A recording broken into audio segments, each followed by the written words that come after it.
السلام عليكم ورحمة الله وبركاته، متابعينا الكرام في كل مكان. قناتكم المفضلة اصبر، معاكم أحمد العربي.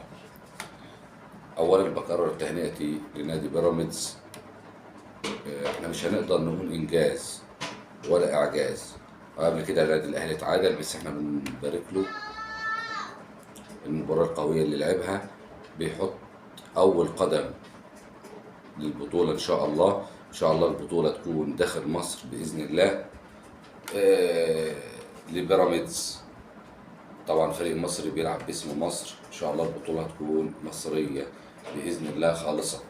بالنسبة بقى لتأجيل المباراة ومش تأجيل المباراة لنادي بيراميدز، طبعا أهلي لسه مش هقول لكم مثلا من 96 ولا من 2023 كان 4 مارس بيلعب مع صن داونز في القاهرة. لعب بعدها يوم 7 مع المقاولون، لعب يوم 7 مارس 23 مع المقاولون في القاهرة، وسافر لبريتوريا بعد المباراة على المطار، لعب صن داونز هناك. تمام. فبالنسبة لتأجيلات، لا طبعا صن داونز بيلعب هناك، صن داونز بيلعب في الدوري جنوب افريقيا هناك، وعنده مباراة في نفس موعد مباراة بيراميدز. فده مش هنتكلم فيه كتير، كلنا في ظهر بيراميدز لنا وراه. انا ما عنديش اختلافات مع اي حد، انا بتكلم بقول رأيي بصراحة، ما بيهمنيش حد، ولا زي الاعلاميين او النقاد اللي بيقول لك ده كذا وده كذا وده كذا. لا، انا ثابت على الرأي. البطولة داخلة لمصر، بغض النظر تروح عند اي نادي، هي داخلة لنادي مصري، داخلة في جعبة البطولات المصرية. لازم كله يبقى كده، وبقى نشأة الجماهير اللي تروح وتآزر بيراميدز، بغض النظر بقى هو بيراميدز معمول لمين ومش معمول لمين والانتماء. انا اهلاوي، وبيراميدز راح قدم شكوى عشان ده حقه. كل واحد بيشوف حقه من وجهة نظره، كل واحد بيشوف حقه من وجهة نظره، والنادي الاهلي عليه ان هو يشوف حقه من وجهة نظره. قصة مباراة الاهلي والزمالك والانسحاب انا اتكلمت فيها قبل كده وقلت لكم ده مش انسحاب. النادي الاهلي موقفه قوي، موقفه قوي، بس عدل ربنا وحق ربنا تطبق اللائحة اللي هي إعادة المباراة. هم قالوا 3 نقاط خلاص، والنادي الأهلي ارتضى مشوار وقفلناه. لأول مرة من فترة طويلة النادي الأهلي يبقى كامل الصفوف قبل مباراة فاركو اللي هي يوم الأربع، المباراة حسم اللقب اللي لا بديل فيها عن الفوز. آخر مباراة كابتن عماد النحاس، كابتن عماد النحاس هيبقى الدوري باسمه، ومسك النادي الاهلي في موقف حرج، موقف صعب. ترتيب الثاني، فرق بينه وبين نادي بيراميدز المتصدر. الراجل قدر بمشيئة ربنا وباجتهاده يرجع اللعيبة، يرجع الروح، يرجع قيمة التيشيرت، يرجع الأهلي زائد 90، وعمل مباراة متتالية فوز. إن شاء الله الدوري هيكون أهلاوي، وأتمنى التوفيق للعيبه، نقدم مباراه رجوليه هي مباراه الموسم. النادي الاهلي في تدريبات مستمره للمباراه دي. في نفس التوقيت هيكون بيلعب بيراميدز مع سيراميكا كليوباترا، في نفس توقيت مباراه النادي الاهلي وفاركو.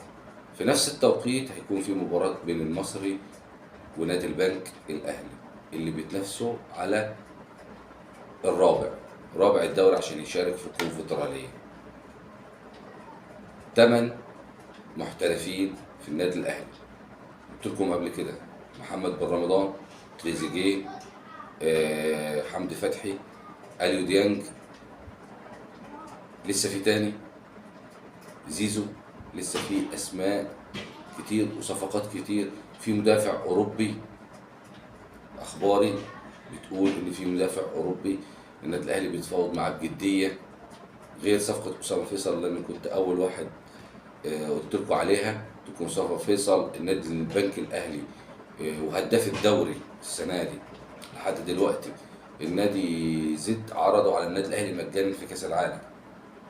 يعني النادي مش هيدفع حاجه للنادي زد، هو بس هيراضي اللاعب، او هيتحمل قيمه راتب اللاعب خلال الشهر. وده كله شعور طيب وبنشكر عليه نادي بيراميدز. 8 محترفين، مدافع اوروبي، تريزيجيه بعد مباراة فاركو هيبقى موجود، محمد بن رمضان هيبقى موجود. طبعا زيزو هيتأجل لحد نهائي كاس مصر بين بيراميدز والزمالك. في لغط كتير وجدل كتير حوالين صفقة زيزو، لا هو ما وقعش، لا هو وقع، لا أصل هو وقع عقود دعاية وإعلانات. قصة محسومة والأمر قتل بحتا فيها، واتكلمنا بكل التفاصيل. والحمد لله أنا كنت بتكلم من برنامجي ومن قناتي هنا. بعدها بثلاث أربع أيام كل الناس طلعت وقالت زيزو وقع للنادي الأهلي فعلا. اللي يقول لك بقى هو عامل لوالده اللي هو وكيل أعمال وتوكيله ووقع بالنيابة عنه. أنا مش هوقع بالنيابة عن حد إلا برأيه. وأنت عامل لي توكيل ليه؟ ما أنت عامل لي توكيل عشان أنا أوقع، هو أدير أعمالك. أنت رحت جبت خدت تأشيرة أمريكا ليه؟ فقصة زيزو أمر محسوم، لا خلاف فيه، لا جدل فيه. خلاص في اتنين مدافعين في النادي الأهلي محليين بعد مباراة فاركو هيتم الإعلان عنهم. خلاص رامي ربيعة العين الإمارات، والعين الإمارات هتلعب في كأس العالم. رامي ربيعة خلاص حسن. في خبر النهارده بيتكلم ان نادي النجم السعودي اللي صعد حديثا الدوري السعودي بيتفاوض مع رامي ربيعة. دي ما انا مش متأكد منها عشان ابقى صريح مع حضراتكم واقول لكم الاخبار اللي هي الصدق. بيقولوا ان في تفاوض بينه وبين كابتن رامي ربيعة، دي انا مش متأكد منها بس انا خبر قلت اقول لكم. اكرم توفيق خلاص الشمال القطري. احمد عبد القادر هيبقى بعيد عن النادي الاهلي في كاس العالم للاصابه.